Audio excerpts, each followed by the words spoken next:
बिस्मिल्लाहिर्रहमानिर्रहीम। आज की इस वीडियो में हम डिटेल से डिस्कस करेंगे 9th क्लास इंग्लिश का जो पेपर पैटर्न है। मैं इंशाल्लाह आपको मुकम्मल डिटेल से बताऊंगा कि आपका जो 9th क्लास इंग्लिश का ऑब्जेक्टिव पेपर है, इसके जो 19 मार्क्स होते हैं, ये आपने किस बुक से प्रिपेयर करने हैं, किस किस पेज से प्रिपेयर करने हैं और कैसे प्रिपेयर करने हैं। इस स्कीम के साथ साथ मैं आपके साथ पेपर पैटर्न भी शेयर करूंगा और एक सैंपल पेपर भी शेयर करूंगा, जहां से आपको 9th क्लास इंग्लिश का जो मुकम्मल पेपर है, इंशाल्लाह आपको पता चल जाएगा कि आपने कम वक्त में तैयारी करके इंग्लिश के पेपर में पूरे 75 ओवर 75 नंबर कैसे हासिल करने हैं। वीडियो शुरू करने से पहले तमाम बच्चों से एक छोटी सी रिक्वेस्ट है, एक दफा दुरूद शरीफ पढ़कर कमेंट में डन लिख दीजिएगा। अल्लाह ताला से दुआ है, अल्लाह ताला तमाम बच्चों को उनकी उम्मीदों से ज्यादा नंबर दे और अच्छे ग्रेड के साथ कामयाब करे। और जो बच्चे इस दफा फर्स्ट टाइम बोर्ड का पेपर दे रहे हैं, उनके लिए एक स्पेशल रिक्वेस्ट है कि मेरा चैनल मोहम्मद वकास नवाज को सब्सक्राइब करें, ताकि बोर्ड के मतलब कोई भी अपडेट, स्कीम, गेस्ट पेपर है, वो आपको सबसे पहले मिलता रहे। और अगर आपको 9th क्लास के तमाम मज़ामीन का गेस्ट पेपर, जो आपका न्यू पेपर पैटर्न है SLOs, इसका अगर आपको सारे मज़मून का गेस्ट पेपर और बोर्ड की स्कीम PDF की फॉर्म में चाहिए, तो आप मेरे इस नंबर पर व्हाट्सअप करके तमाम मज़ामीन का गेस्ट पेपर और जो बोर्ड की स्कीम है, आपके न्यू पेपर पैटर्न SLOs के मुताबिक मुकम्मल तैयार हो चुके हैं, आप PDF की फॉर्म में व्हाट्सएप पे हासिल कर सकते हैं। तो सबसे पहले हम डिस्कस करेंगे 9th क्लास इंग्लिश का जो ऑब्जेक्टिव पेपर होता है, जिसको आप MCQ वाला पेपर भी कहते हैं। इसके जो 19 मार्क्स हैं, ये आपने कैसे हासिल करने हैं, तो मैं आपको मुकम्मल डिटेल से बताऊंगा कि आपने इसके कौन कौन सा पार्ट कहां से प्रिपेयर करना है और कैसे प्रिपेयर करना है। तो सबसे पहले हम बात करेंगे इसका जो A पार्ट होता है। A पार्ट में आपके पास होता है choose correct form of verb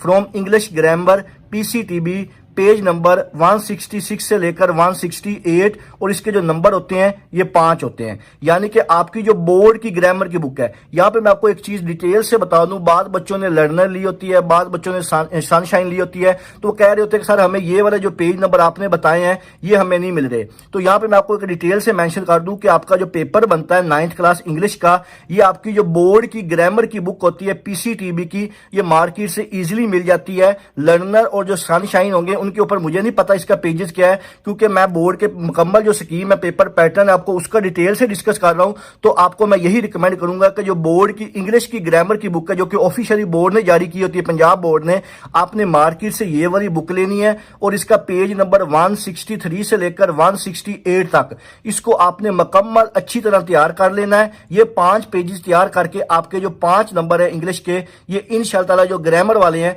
ये कंफर्म हो जाएंगे। इसके बाद आपका जो B पार्ट होता है ऑब्जेक्टिव पेपर में, choose with correct spelling from text book. ये जो आपकी बोर्ड की टेक्स्ट बुक होती है, ग्रामर वाली नहीं, दूसरी जो टेक्स्ट बुक है जिसके अंदर आपके लेसन और क्वेश्चन होते हैं, ये आपने वहां पे स्पेलिंग करने हैं और इसके जो नंबर होते हैं ये 4 होते हैं। ये आप एक्सरसाइज वाले भी कर सकते हैं और लेसन के अंदर वाले भी कर सकते हैं। इसके बाद आपका जो C पार्ट होता है, चूज या correct meaning synonyms antonyms from text book. यानी कि जो बोर्ड की आपकी टेक्स्ट बुक है, ये वाला पार्ट आपने वहां से करना है। इसमें आपको सिनोनिम्स क्या होते हैं कि अल्फाज के मायने इंग्लिश में बता देते हैं, एंटोनिम्स क्या होते हैं उनका उल्ट होता है, जिसको आप उर्दू में अल्फाज मुतजाद कहते हैं, और करेक्ट मीनिंग क्या होते हैं, यानी कि आपके पास एक इंग्लिश का वर्ड दिया होता है, उसी का आपने मैनी बताना होता है, और इसके भी जो नंबर होते हैं ये 5 होते हैं। ये मुकम्मल मैं आपसे एक पेपर भी दिखाता हूँ, बोर्ड का जो पेपर होता है, वहां से आपको ये मजीद क्लियर हो जाएगा कि आपका जो ऑब्जेक्टिव पेपर है इसकी डिवीजन कैसे होती है। इसके बाद आपका जो लास्ट पार्ट होता है ऑब्जेक्टिव यानी कि मरूजी पेपर का, करेक्ट ऑप्शन आपने बताना होता है अकॉर्डिंग टू ग्रामर, यानी कि ग्रामर के लिहाज से जो करेक्ट ऑप्शन है आपने वो बताना है, और इसको भी आपने कहां से प्रिपेयर करना है, टेक्स्ट बुक से करना है। यानी कि आपकी जो टेक्स्ट बुक है इसके भी जो नंबर होते हैं ये 5 होते हैं। ये मैं आपके साथ मरूजी का पेपर शेयर करता हूं। ये बिल्कुल इस तरह आपका जो 9th क्लास का मरूजी का बोर्ड का पेपर होता है। इसके लिए आपको जो टोटल वक्त दिया जाता है वो 20 मिनट का दिया जाता है, और इसके जो टोटल नंबर होते हैं वो 19 होते हैं। यानी कि 20 मिनट का वक्त है, 19 मार्क्स होते हैं। और आपके पास सबसे पहला जो क्वेश्चन होता है, जैसे अभी मैंने आपको स्कीम में भी बताया था कि सबसे पहला आपके पास जो क्वेश्चन होगा, इसमें आपसे पूछा जाएगा choose the correct form of verb from the column ABCND। ये आपके पास बेटा जी 5 ऑप्शन होते हैं। इसमें जो करेक्ट फॉर्म ऑफ वर्ब होती है, आपके साथ 4 ऑप्शन दिए जाते हैं। इन चारों ऑप्शन के मुताबिक आपने बोर्ड की जो बबल शीट आपको दी जाती है, उसको आपने इसका जो करेक्ट ऑप्शन होता है वहां पे फिल करना होता है। जिन बच्चों को नहीं पता कि बोर्ड की बबल शीट कैसे होती है, इसको फिल कैसे करना होता है, तो उसके लिए मैंने एक डिटेल वीडियो बना के अपने चैनल मोहम्मद वकास नवाज पे अपलोड की हुई है। वो आप देख सकते हैं कि बोर्ड की जो बबल शीट है वो कैसे होती है, आपने उसको कैसे फिल करना होता है, और उसमें कौन सी गलतियां हैं जो आपने बिल्कुल भी नहीं करनी, जिससे आपका जो ऑब्जेक्टिव पेपर है इसमें 0 नंबर लग सकते हैं। तो इसके बाद आपके साथ मैं नेक्स्ट पार्ट शेयर करता हूं। जैसे मैं आपको स्कीम में बताया था, choose the correct word with correct spelling from the columns ABCND। D. तो यहाँ पे भी आपके पास पांच ऑप्शन होते हैं। यहाँ पे 4 वर्ड्स दिए होते हैं हर के अंदर। इन चारों के अंदर जो करेक्ट स्पेलिंग होते हैं उसके मुताबिक आपने बबल शीट फिल करनी होती है। 1 2 3 4 ये दिए में आपके पास। इन चारों में जो जो ऑप्शन करेक्ट होगा उसको आपने करना है। और जो आपका सवाल नंबर 5 होता है इसमें आपको 5 दिए जाते हैं। इसके बाद नेक्स्ट जो होता है सीरियल नंबर, इसका जो 3 पार्ट होता है इसमें आपके पास 5 MCQs होते हैं। इसके मुताबिक आपने क्या करना होता है, इसको आपने करेक्ट मीनिंग, यानी जैसे मैं आपको स्कीम में बताया था कि आपसे सिनोनिम्स भी पूछ सकता है, एंटोनिम्स भी पूछ सकता है, या उनके जो मीनिंग है वो भी पूछ सकता है। किनके जो अंडरलाइन किए होते हैं, उसने ऊपर बताया भी हुआ है कि अंडरलाइन वर्ड्स। तो यहाँ पे आपके पास 1 2 3 4 5 ये 5 MCQs हैं। इनके मुताबिक जिस लफ्ज को उसने अंडरलाइन किया हुआ है इसका आपने करेक्ट मीनिंग, इसका सिनोनिम या एंटोनिम जो चीज उसने पूछी होगी उसके मुताबिक आपने इन चारों ऑप्शन में से इन 5 के आंसर देने होते हैं। इसके बाद आपका जो लास्ट पार्ट होता है 9th क्लास इंग्लिश के ऑब्जेक्टिव पेपर का, choose the correct option according to grammar from the columns ABCND। तो आपके पास ये 5 इसी तरह के MCQs दिए होते हैं। हर के आगे 4 ऑप्शन होते हैं। तो इनके 5 में से आपने जो करेक्ट ऑप्शन होता है ग्रामर के लिहाज से, ये भी आपने बुक से करना है, आपकी जो बोर्ड की ग्रामर वाली बुक नहीं, जो दूसरी आपकी बुक है जिसके अंदर आपने क्वेश्चन आंसर करने होते हैं, ये वहां से पूछा जाता है ग्रामर का सवाल। तो आपने ये वाला वहां से करना है। तो ये था आपका 9th क्लास का इंग्लिश का जो ऑब्जेक्टिव पेपर होगा। इस तरह ये पेपर होता है और इस तरह इसकी जो मार्क्स की डिवीजन है, 5 नंबर का ये वाला पार्ट, 4 नंबर का ये, 5 नंबर का ये और 5 नंबर का ये, और टोटल ये जो आपके नंबर बनते हैं ये 19 बनते हैं। और इसको आपको जो टाइम दिया जाता है वो 20 मिनट्स का टाइम दिया जाता है, यानी 20 मिनट्स के अंदर आपने इसको सोल्व करना होता है। इसके बाद हम डिटेल से बात करते हैं आपका जो सब्जेक्टिव पेपर होता है कि सब्जेक्टिव पेपर में आपकी डिवीजन मार्क्स की कैसी होती है और उसको आपने कैसे कैसे करना होता है। तो सब्जेक्टिव पेपर जैसे ही आपको मिलता है, ये मैं आपको स्कीम के साथ आपको पेपर भी दिखाऊंगा, जिससे मैंने आपको ऑब्जेक्टिव पेपर दिखाया है इसी तरह बिल्कुल सब्जेक्टिव पेपर भी आपसे शेयर करूंगा। वहां से इंशाल्लाह आपको 100% जो इंग्लिश का पेपर पैटर्न है वो कंफर्म हो जाएगा कि आपको तैयारी में इतनी हेल्प मिलेगी कि आपको इतनी परेशानी नहीं होगी कि हमने तैयारी कैसे करनी है। तो सबसे पहले आपको जो सब्जेक्टिव पेपर होगा मैं शॉर्ट ट्रिक्स भी बताऊंगा कि आप सिर्फ ये वाला हिस्सा करके इंग्लिश के पेपर में जो बच्चे थोड़े से नालायक हैं यानी समझते हैं कि हमारी इतनी तैयारी नहीं है, और अक्सर बच्चों की जो सप्ली आती है वो इंग्लिश और रियाजी में ही आती है, तो इंशाअल्लाह जो ये ट्रिक्स मैं आपसे शेयर करूंगा किसी बच्चे की भी सप्ली इंग्लिश में नहीं आएगी और तमाम बच्चे इंशाअल्लाह अच्छे नंबरों से पास होंगे। और आपने कमेंट में एक दफा अमीन लाजमी लिख देना है। तो यहाँ पे सब्जेक्टिव पार्ट की अगर मैं बात करूं तो आपका जो क्वेश्चन नंबर 2 होता है, यानी कि सबसे पहला जो आपका क्वेश्चन होता है इसमें आपके पास शॉर्ट क्वेश्चन आंसर होते हैं, यानी कि टोटल आपको 8 शॉर्ट क्वेश्चन दिए जाते हैं। 8 में से आपने कोई से अपनी मर्जी से 5 सवालों के जवाब देने होते हैं। और ये वाले जो 8 शॉर्ट क्वेश्चन होते हैं ये कैसे होते हैं, 5 आपकी जो एक्सरसाइज है वहां से आते हैं और 3 आपके जो लेसन है वहां से आते हैं। अब एक्सरसाइज वाले कौन से होते हैं और लेसन वाले कौन से होते हैं, तो जो आपका सबक होता है इंग्लिश का उसके हर चैप्टर के एंड पे जो सवाल होते हैं वो आपके एक्सरसाइज वाले होते हैं, और जो चैप्टर के अंदर क्वेश्चन दिए होते हैं वो आपके लेसन वाले होते हैं। तो आपने 8 में से 5 करने होते हैं। अगर आप सिर्फ और सिर्फ जो एक्सरसाइज वाले शॉर्ट क्वेश्चन वही अच्छी तरह करके चले जाएं तो आपका जो क्वेश्चन नंबर 2 होता है 10 नंबर का, ये आपका इंशाअल्लाह 100% जो अटेम्प्ट हो जाएगा। इसके बाद नेक्स्ट आपका जो क्वेश्चन होता है क्वेश्चन नंबर 3 जो होता है, ये मैं आपको पेपर में पहले दिखा देता हूं कि ये किस तरह का सवाल होता है। ये देखिएगा कि ये आपका सब्जेक्टिव पेपर है 9th क्लास इंग्लिश का। इसके लिए आपको जो टोटल वक्त दिया था वो 2 घंटे और 10 मिनट का टाइम होता है, यानी कि इस टाइम के अंदर आपने ये सारा पेपर हल करना होता है। और इसके जो टोटल नंबर होते हैं वो 56 होते हैं। ऑब्जेक्टिव के 19 मिला के आपका इंग्लिश का जो टोटल पेपर है ये 75 मार्क्स का होता है। तो जैसे मैंने भी आपको बताया है कि आपका जो सवाल नंबर 2 होता है शॉर्ट क्वेश्चन वाला, right short answer of the any 5 of the following, यानी कि टोटल ये आपके पास 8 दिए हुए हैं।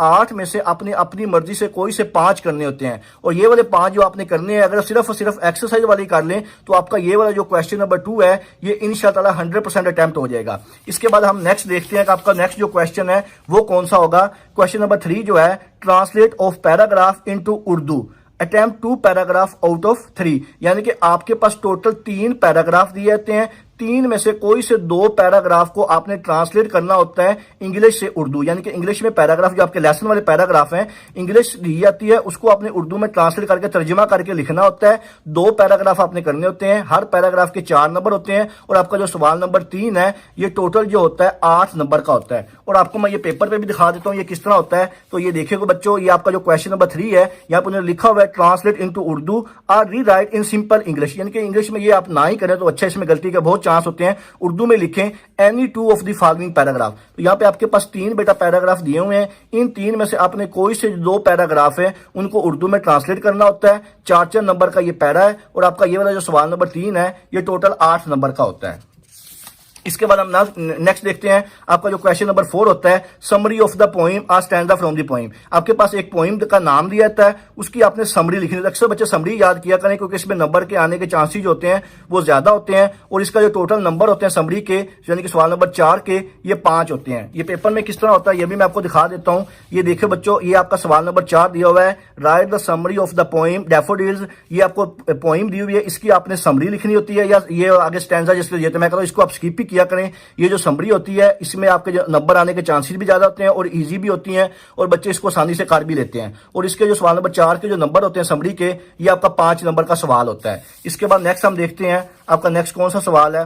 सवाल नंबर जो 5 है, यूज वर्ड्स और इडियम इन सेंटेंसेस। आपके पास वर्ड्स दिए होते हैं या इडियम दिए होते हैं, उनके आपने सेंटेंस यानी कि जुमले बनाने होते हैं। टोटल 8 होते हैं, 8 में से आपने कोई से 5 के करने होते हैं, हर का 1 नंबर होता है। और ये वाला जो आपका सवाल नंबर 5 है ये टोटल 5 नंबर का होता है। और अगर मैं यहाँ पे आपको डिटेल से बताऊं कि आपके पेपर में ये किस तरह होता है, तो पेपर में ये देखिएगा, use any 5 of the following words idioms in your own sentences. तो यहाँ पे आपके पास 8 ये वर्ड्स दिए गए हैं, 1 2 3 4 5 6 7 8। 8 में से आपने कोई से 5 के सेंटेंसेस बनाने होते हैं, और इसके जो टोटल नंबर होते हैं ये 5 होते हैं। इसके बाद नेक्स्ट हम देखते हैं आपका सवाल नंबर जो 6 है। 6 क्वेश्चन आपका इंग्लिश के पेपर में होता है, letter story dialogue from English grammar. यानी कि आपकी जो बोर्ड की ग्रामर की बुक है, बेटा मैं आपको हमेशा यही रिकमेंड करूंगा कि आपकी जो बोर्ड की इंग्लिश की पीटीबी की ग्रामर की बुक है आपने हमेशा वही फॉलो करनी है। आपके लेटर भी वहीं से पूछे जाते हैं, स्टोरी भी वहीं से आती है, डायलॉग भी वहीं से पूछे जाते हैं, और उसके अंदर बिल्कुल थोड़ी तादाद में दिए जाते हैं जो बच्चे इजीली कर लेते हैं और बहुत आसान वर्ड्स में लिखे होते हैं। और आपका ये जो लेटर स्टोरी वाला होता है, ये आपका टोटल जो नंबर होते हैं इसके, ये 8 नंबर का होता है। तो इसमें ज्यादा चांसेस यही है कि आप स्टोरी या कर लें या सारे लेटर कर लें। बेहतर अक्सर बच्चे जो होते हैं वो स्टोरी करते हैं क्योंकि स्टोरी में नंबर आने के चांसेस भी ज्यादा होते हैं, और बच्चे इसमें खुद से भी लिख सकते हैं, कोई इतना मुश्किल काम नहीं है। लेटर में नंबर कट जाते हैं, बाद दफा उसका जो मेथड होता है बच्चों को नहीं पता होता कि लेटर लिखना कैसे होता है। तो स्टोरी सिंपल होती है, उसका टॉपिक देता होता है, मॉडल लिखना होता है, और इसके जो 8 नंबर होते हैं ये ज्यादा आसानी से आ जाते हैं। तो आप कोशिश करें कि जो सवाल नंबर 6 है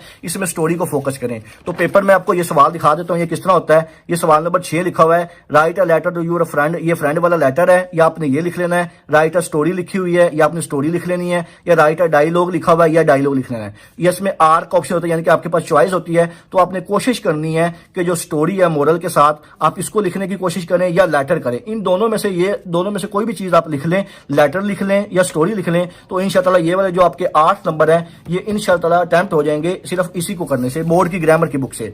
इसके बाद नेक्स्ट आपका जो क्वेश्चन होता है, क्वेश्चन नंबर 7 होता है। इसमें कंप्रीहेंशन होती है। कंप्रीहेंशन में क्या होता है कि एक पैराग्राफ दिया जाता है, उस पैराग्राफ को पढ़ के जो नीचे क्वेश्चन दिए जाते हैं उसके आपने आंसर दिए जाते हैं, और इसके जो टोटल नंबर होते हैं ये 10 होते हैं। यानी कि 5 सवाल होते हैं, हर सवाल के 2 नंबर होते हैं, और आपका ये वाला जो क्वेश्चन नंबर 7 ये टोटल 10 नंबर का होता है। पेपर में किस तरह दिया होता है ये बच्चों देखिएगा। ये सवाल नंबर 7 है, ये आपके पास एक पैराग्राफ दिया हुआ है, पैराग्राफ के बाद ये नीचे 5 सवाल दिए हुए हैं। इसमें कोई भी चॉइस नहीं, आपने पांचों के पांचों सारे सवाल करने होते हैं। ये जो हर सवाल के 2 नंबर होते हैं, और आपका जो क्वेश्चन नंबर ये जो 7 है ये टोटल 10 नंबर का होता है। इसके बाद नेक्स्ट हम देखते हैं आपके पेपर का जो आखिरी सवाल होता है, सवाल नंबर 8 के नाम से, सवाल नंबर 8 सेकंड लास्ट है।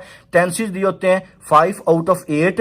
इसमें आपने क्या करना है, from grammar English solve exercise. जो आपकी बोर्ड की ग्रामर की बुक है जो मैंने आपको अभी ऊपर बताई है, इसके अंदर जो हल शुदा एक्सरसाइज यानी कि जिनको उसने सोल्व किया होता है उसको अगर आप अच्छी तरह से कर लें तो ये जो सेंटेंसेस वाला है ये आपका इजीली हो जाएगा। और इसके जो टोटल नंबर होते हैं ये 5 होते हैं। मैं आपको पेपर में भी दिखा देता हूं कि ये किस तरह का सवाल होता है। Translate any 5 of the following sentences in English. यानी कि आपके पास उर्दू के 5 सेंटेंसेस दिए हुए हैं, इसमें 8 में से आपने कोई से अपनी मर्जी से 5 जो है इनको आपने ट्रांसलेट करना है उर्दू से इंग्लिश में। जैसे यहाँ पे दिया हुआ है लाहौर बागात के लिए मशहूर है, ये उर्दू में दिया हुआ है, इसको आपने इंग्लिश में ट्रांसलेट करना है। हर का 1 नंबर होता है, टोटल 8 है।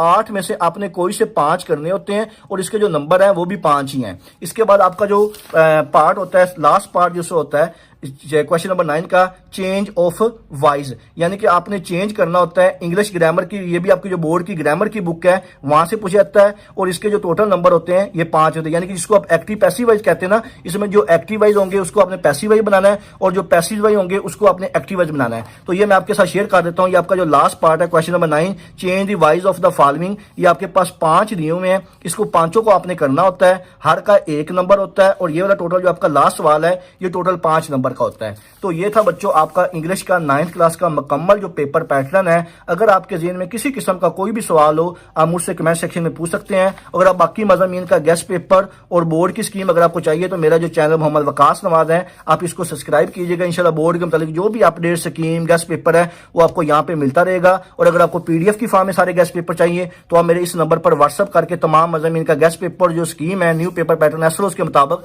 आप मुझसे ले सकते हैं। दुआओं में याद रखिएगा। जज़ाकल्लाह। अल्लाह हाफिज़।